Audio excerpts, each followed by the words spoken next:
Hi, you've reached the idiot department. How can I direct your call? I'd like to file a complaint. Let me transfer you. You have a new friend suggestion. Oh, From Shirley Grace. I don't know who that is. Shirley Grace empowers women to redesign their lives. Mind, body, and spirit balance. That sounds like Tropical boss, babe. ooh. Is that what you expected? That's That's roughly what I expected. You should hit her up, dude. She's a friend suggestion for a reason.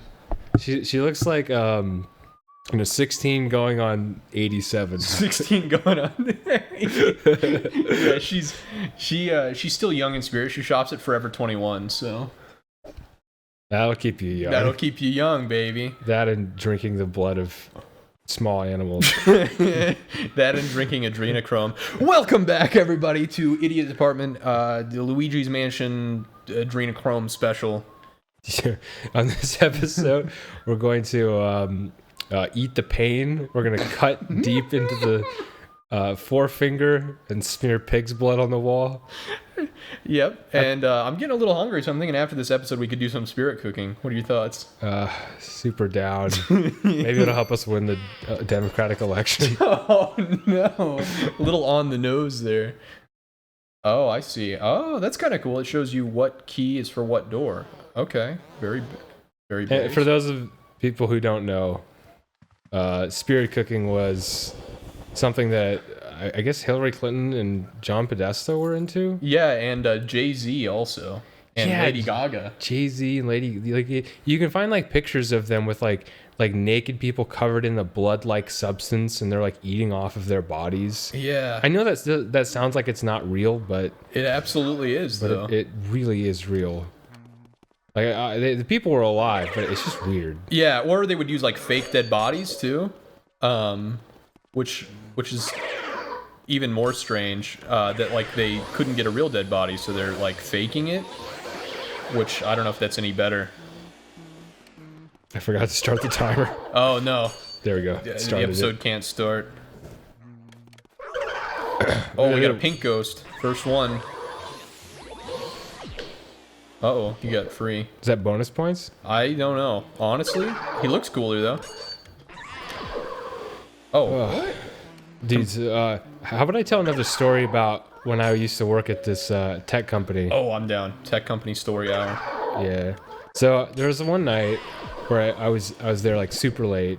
Cause I was sleeping in my car at the time actually, which isn't a joke. Yeah, I actually was sleeping in my car. But I was there and like this dude was playing like every night. This dude would play foosball by himself. Okay. This dude is like this old dude in a wolf t-shirt, and he's a total programmer nerd. Obviously been doing it a long time. One of these like San Francisco like Star Wars guys, these Lucasfilm kind of old dudes, and he played every night. And one night I was in the meditation room nearby, and I'm just meditating, just chilling, and he's being especially aggressive. And I'm like, With his foosball play? yeah, he's like hitting the ball really hard. Okay. And he goes, and I hear like loud and clear, like, well, first it was quiet. He was like, Tigger. I was like, did he just say Tigger? I was like, that's weird. And then like a few minutes later, like, poof, Tigger. I was like, holy shit. To be clear, for everyone playing this on compressed audio, Tigger with a T, as in the character from Winnie the Pooh. And so I'm sitting there, I'm just like, whoa, this guy's really losing it tonight. I mean, he's there every night by himself. And Yeah. I guess he thinks no one else is there, because no one's going to be like yelling Tigger in the office if there's other coworkers around. So he thinks he's the only one left in the office.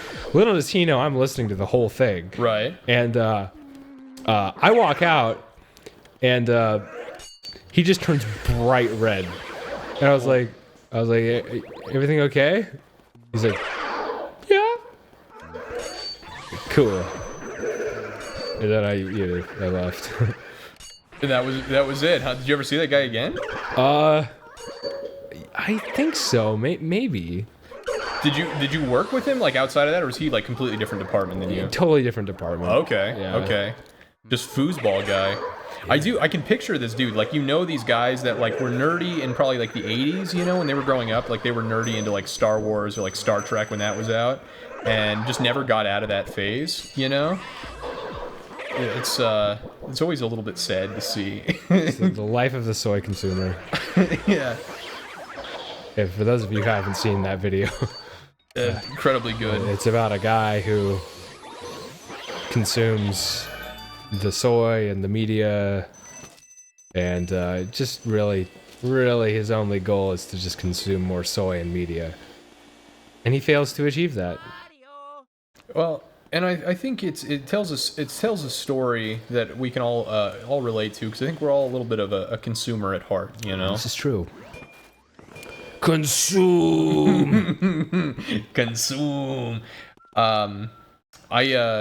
I knew a guy. I worked for a short time. I worked in a call center for a pretty famous insurance company. Some of you may have called into me. And there was a guy I worked with that was very much like the soy sumer. He was actually an ex-cop, right? Which was even funnier. He had gotten like discharged for something. He wouldn't tell anyone. But like the second day he was there, we all had our own cubicle. The second day he was there, he had like 15 Funko Pops that he just like busted out and started like setting up his office with. Which was really sad. But I remember like we had all these different quotas we had to meet on different calls, you know, and one of them was to relate to the customer, right? They're like, try to relate to the customer on something outside of insurance, you know. And so what he would do is he's like you do. like you do, you know, when you're trying to sell insurance. And so what he would do is he would constantly talk about like Marvel and his Funko Pops. He's like, yeah, I just got the brand new Darth Vader Funko Pop with the helmet off.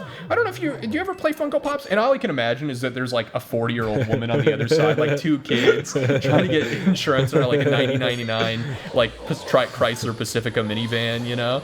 It's just, oh, dude, so good. How do you play Funko Pops? Is it a game? Yeah, I don't know. I don't know. I honestly think you just buy them and that's it. Like, that's the extent of your enjoyment of them. Yeah, I thought it was like a collection. Well, like, he never said he played with them, but like he would just get the newest thing. Like, his thing is to get the new limited edition Iron Man, which is extremely lame. But you know, if you're into Funko Pops, I'm really sorry to break it to you, but your hobby's extremely lame. Dude, you can't just like call out half our 4 people audience like this. Yeah. All 4 people all are into Funko Pops. They immediately leave us. You're like, no, actually, that Iron Man is cool. I have that one, the all gold Iron Man. It's cool. I bought it on eBay. It took 3 weeks to ship. I put so much effort into collecting it. I went into GameStop 3 times a day to see if they had it. This is a lot harder than it looks, actually, getting these. You are tearing these ghosts apart. I feel like I'm not doing good. He keeps making me slip on bananas. Oh. All right. Yeah, I was thinking the other day about the hacker houses in LA. Are you familiar with hacker houses? No, I don't know what that is. You're gonna have to inform me and our audience, I think. It's kind of like a Bay Area thing. Okay. I just said LA, but that's not right. It's more like Mountain View in San Francisco. Okay. I'm sure there's some in LA, but because like for those of you who aren't aware, the Bay Area rents are like astronomical, and what some of these tech people do is they either way, if they're studying, maybe they're going to Stanford, or they're working at Google or Apple or Facebook or one of the other 30-something billion-dollar companies that are in that tiny stretch of land. Right. They'll all they'll share a house. Okay.